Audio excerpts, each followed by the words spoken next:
ngayon mga kaprobinsya. Kasama si Mrs. Si Mrs. ano lang. Galing pa siya sa Baes. At ako naman, galing dun sa ating kubo.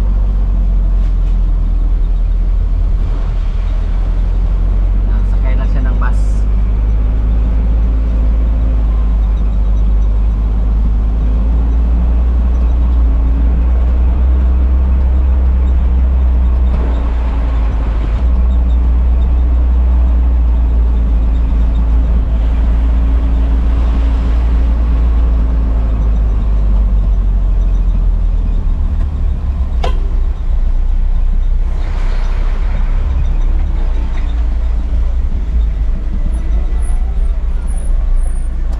Pare.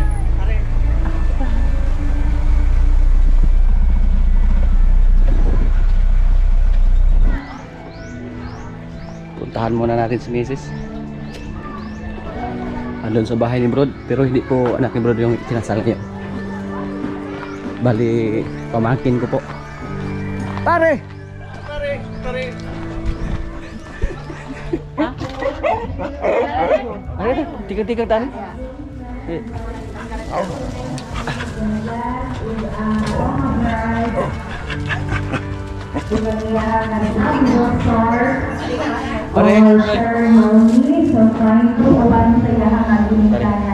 I-vlog me.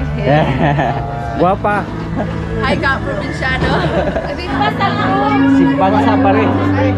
Papa o mama sa Kumpare. Kumpare song. Ngagsong. Mga pinsan ko yung andito ngayon. Pinsan. Kasi pabangin po namin yung ikasal. Kumari ba? Kumari iyakin. Kumari iyak. Kumare. Kama. Pare.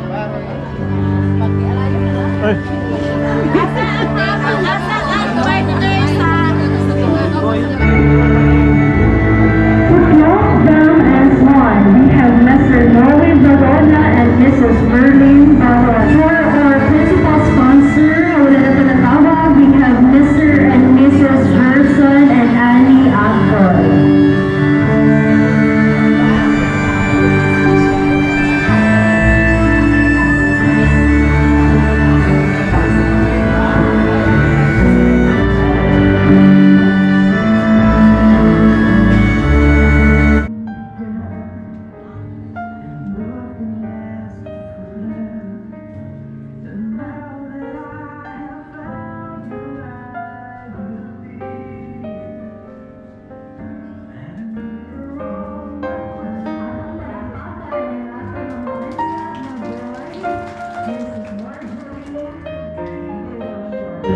Of marriage, meaning mo build og kaugalingon nga family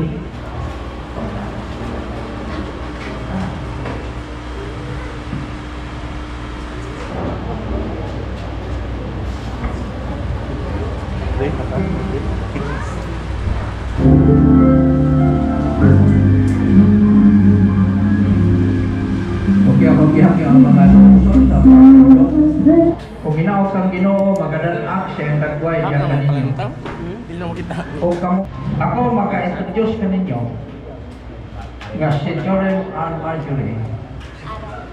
Pagkatao ko na Mr. and Mrs. Kongkway. Palapak.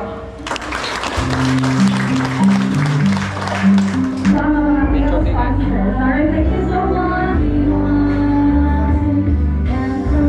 Principal sponsors. Mga kagulang, importante. Kainan na oh. Ito yung hinihintay namin. Mga pinsan. Now today calls for a grand celebration, and it is my distinct pleasure to introduce to you for the very first time, Mr. and Mrs. Jorin and Marjorie Hong Kwai. A big round of applause, please. Congratulations and best wishes to both of you. We wish you to be blessed with a long and happy life together with your future children. So there you have it, ladies and gentlemen, our new lovely couple, Mr. and Mrs. Hong Kwai. Ating palakpakan ng pag-usap. bless the food atong ihatag ni Pastor Shimmer Roy. Kini ang pasalamatan ng itong yan, kaya alam mo sa punto ni Jesus. Amen. You may now be seated and pwede na taka-start. Hinay taon, hinay na sahan. Okay, dito sa kilid. Okay, o kung sa patihan, ato'y diri pagkaon sa kilid. Okay, palihog, naara diri.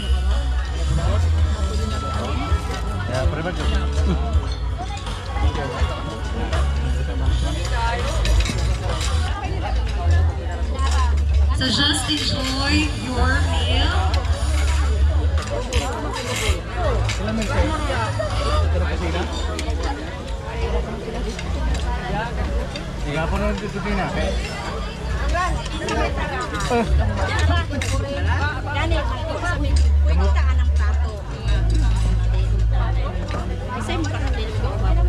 Ako?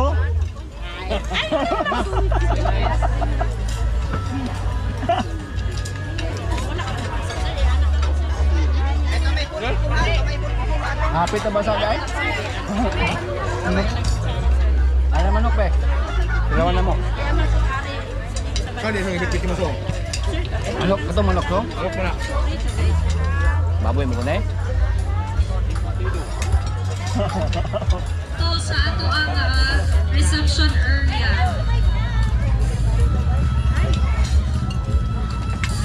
Katong naa sa ato ang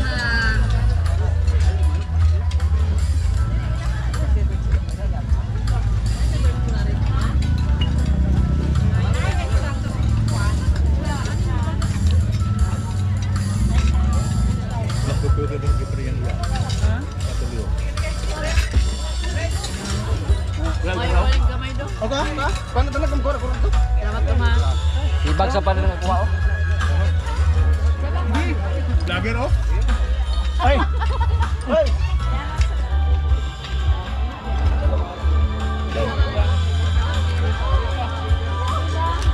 Magsa!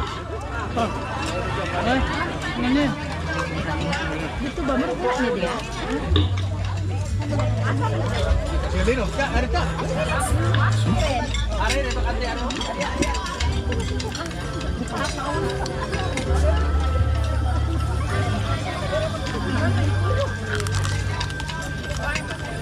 Ketchup dia. Aduh, jadi mangluluwas na mo ron do. Mangluluwas. Salamat kino ha. Ako binarawa do.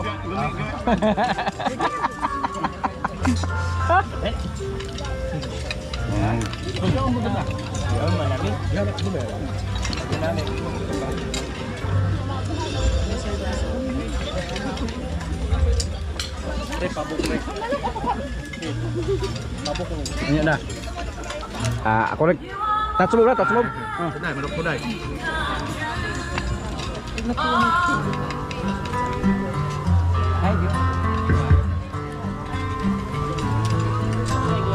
nay ganahang mo render og song pwede ka ayo. Dahil ng pag-mo.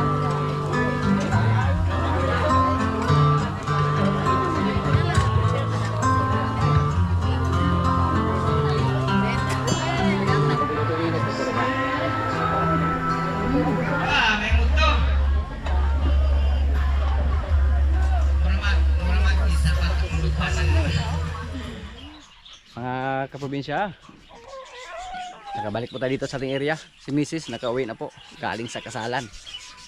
Galing sa kasal. Hindi muna tayo umuwi, dito lang muna tayo sa ating mga alaga. Yung ating baka na isa oh, yan ang tinurukan natin ng gamot yan kasi may nana yung kanyang pusod.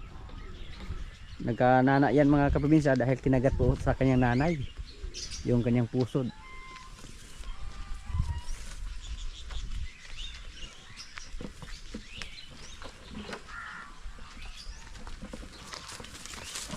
At yung baka natin na babae na red Brahman oh, hindi na po siya namin pinalabas dahil pumunta siya doon.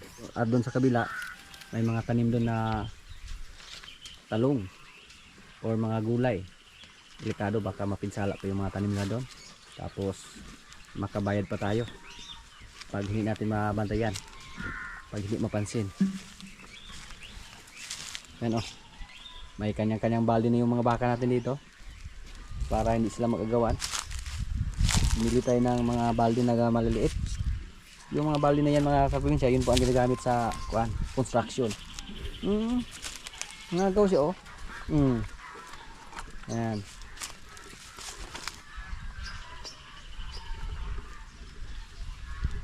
Sa sunod na linggo, iwalay na po natin yung mga baka dito na sila si mayabon na ha, si Junior Bitas at si Bitas Puti.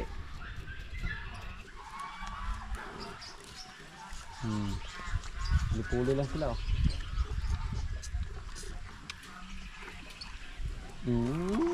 Nasa ligid ako oh. Yan. Yabo na ron, na. Meron naman dun oh. Pero si Bitas Puti naman yung inagawan. Yabo din na. Pastila no.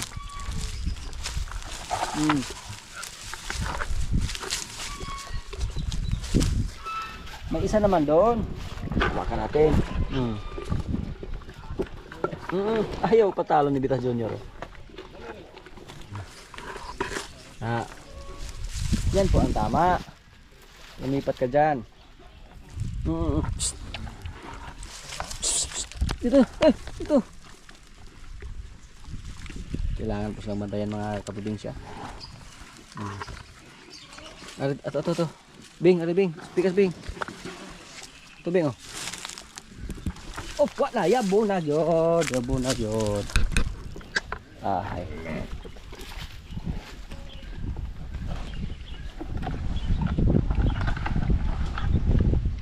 Pag doon namin sila sa palanggana pakainin mga kaprobinsya, ayun lang kumain. Gusto nila sa balde.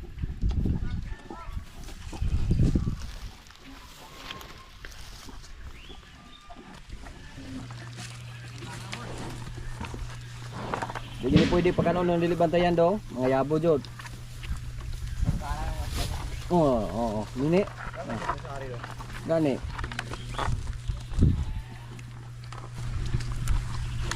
Ang maayo ane, yung pakanon, ipanghikot sila. Next time ha. Panghikot yung tagsag balde di sila mag-agawan. Hindi pala kumain ng fish yung red Brahma natin na maliit. Bago pa siya dyan sa loob. So kailangan ko na itali silang tatlo mga kaprobinsya, tapos bigyan ng isang balde. So hindi na sila mag-agawan pag ganyan. Kaya ko na lang butay tubig para makainom sila. Natagaan na rin si Brasilia. Oy.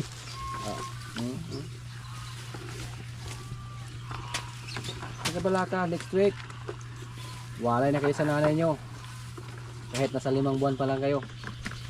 Hindi natin pabuti ng 6 para maglandi agad yung nanay ninyo.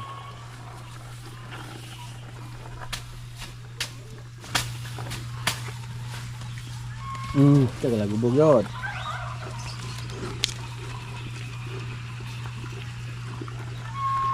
Bali 5 na po yung baka natin na nasa loob mga kaprobinsya. Pag magluko naman yung isa doon na kulay puti, pag pumunta naman dyan sa kabilang area, ipasok naman natin siya dito. Ubos na yung pagkain nila oh. Pero may kunti na nasayang. Yung isa, nanibago pa siya dyan. Hindi pa siya kumain ng feeds. Bundol sungay rin so. Uy! Ayaw, Beng. Next time, Beng, tali kayong tatlo, Beng, para hindi kayo mag-agawan ng balde, Beng, ha. May tig-isang balde naman kayo, pero gusto nyo pang mag-agawan. Ginay. Tiis-tiis ka lang muna, ha. Para next week wala nang dumidi sa'yo. Pag mawala na natin yung anak niya, sigurado po tayo na tumaba to. Tabaan natin to. Hindi natin baguhin yung pagkain niya. Kahit may nagbili sa kanya mga kaprobinsya, hindi naman siya namayat ang gusto.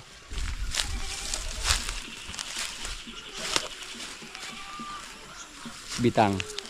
Hindi na po siya masyadong matapang katulad dati na hinahabol tayo.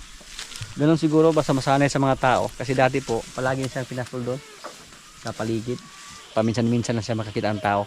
At yung makita niya palagi si Burod lang. Kasi si Burod yung nag-alaga sa kanya. Tignan niyo po. Hindi po masyadong payat si Kuan. Marimar.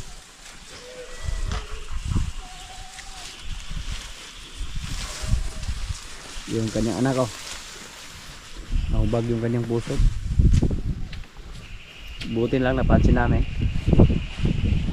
Naturukan natin yan ng kuan.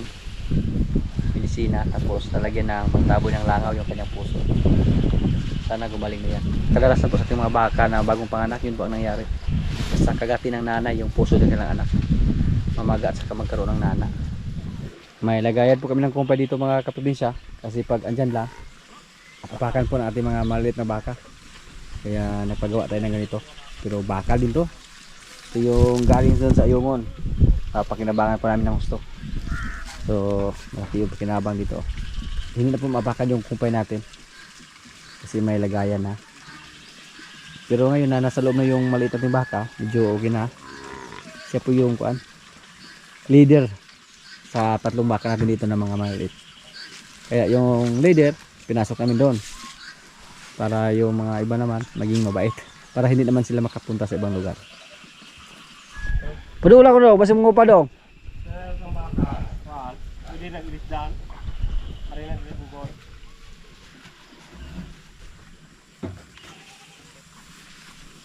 Sabi na daw.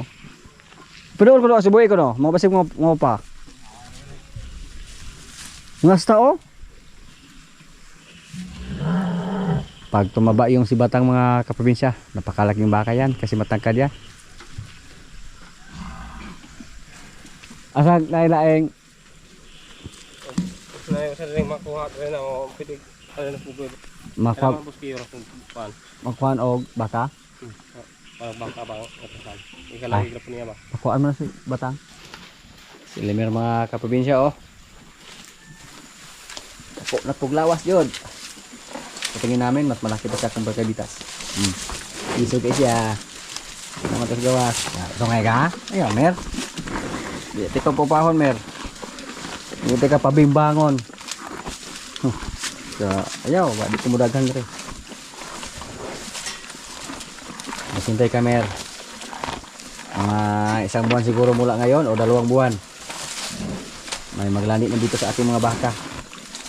Makabimbang ka naman. Si Batang kasahan mo. Si Bone Pax. Yan yung sungay niya. Para matanggal lang yung kanyang sungay. Kung sakaling magbinta tayo ng baka dito mga kaprobinsya, ang una nating maibinta yung mga lalaki. Ito po. Pati yung isa. Busog siya ngayon oh. Napier yung binigay namin sa kanya. Minsan maarte po yung baka na to.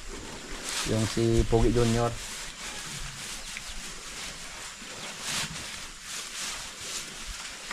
Bawasan na po ng 2 yung mga alaga natin. Yung naibinta natin sa mga nakaraang araw. Pero okay lang. Kahit magbinta tayo. Kasi may malagdag na naman. Yung baka natin na pula. Malapit na yung mga anak. Tapos Hunyo siguro mga kaprobinsya, may kalabaw po tayo ng mga anak. May isa tayong kalabaw na pinalagaan natin na nakasahan last June. So ngayong Hunyo mga anak na siya. 1 taon po yung kalabaw. Si Palo yung tatay. Si Palo po yung tagakasta sa ating mga kalabaw dito. So mga nakaraan po mga kaprobinsya, nung pumunta tayo sa Dawes, may kalabaw sana tayo na napusuan doon, 1 buffalo, pero hindi siguro siya para sa atin. Kasi nung pumayag na sana yung may-ari, tinawag ko ni pare kasi naibinta na po yung kalabaw namin. So naiwanan ko yung kalabaw na nakagustuhan natin. Nung binalikan ko yung kalabaw, parang nagbago yung isip sa kuan. May-ari ng kalabaw na nagustuhan natin.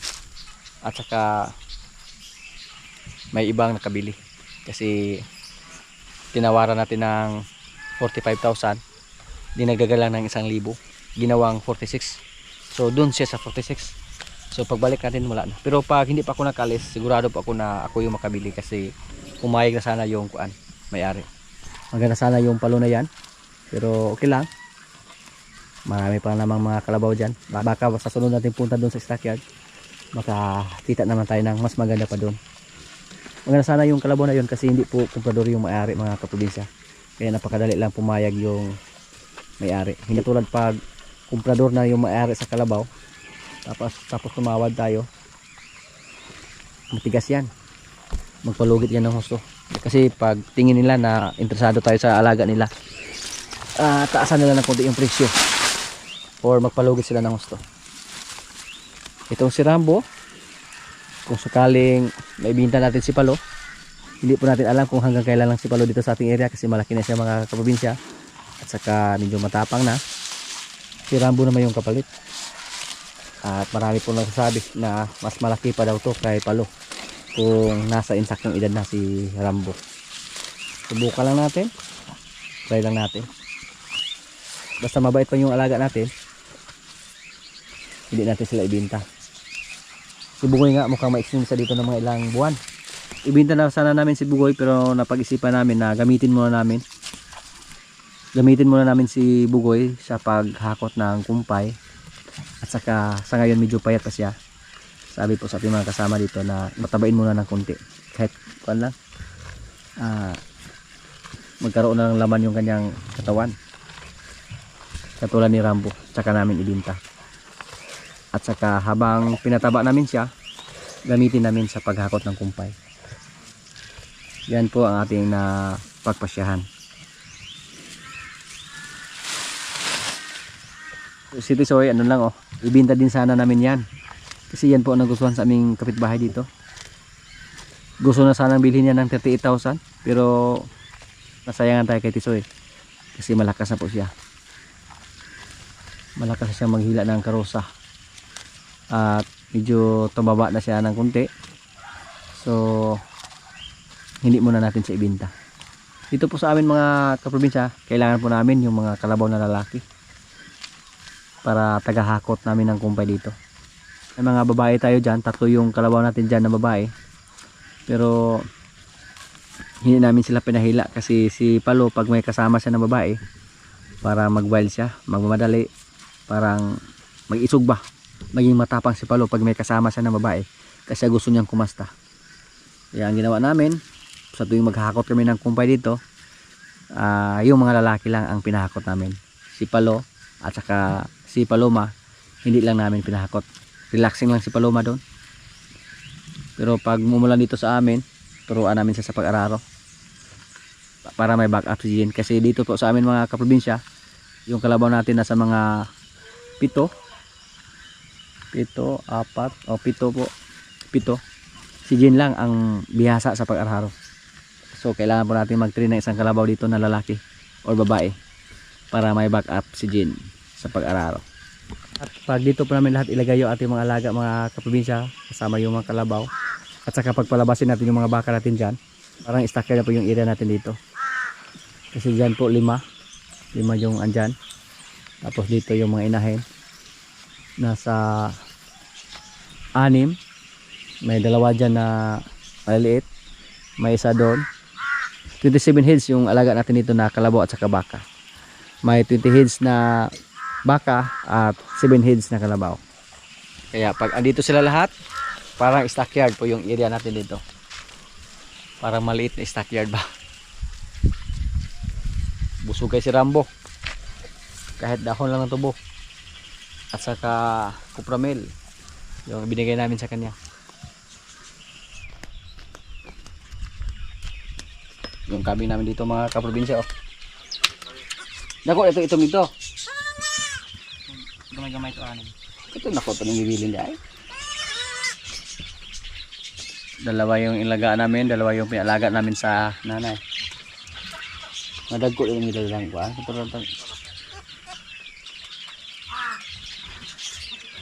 dito naman nilala para hindi mamayat lahat yung mga anak niya. Maging mataba yung dalawa. 4 yung anak sa isa nating kambing mga kaprobinsya.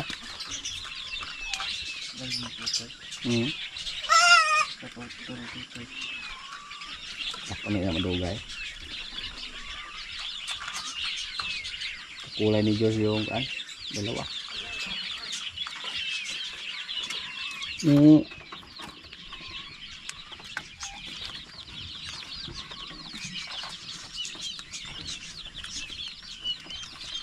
Pero usah ko sa tutoy oh.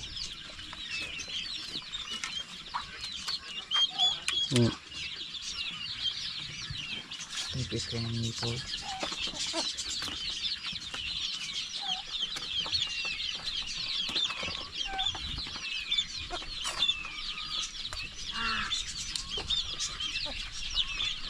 Sana po makasurvive yung dalawa mga kaprobinsya.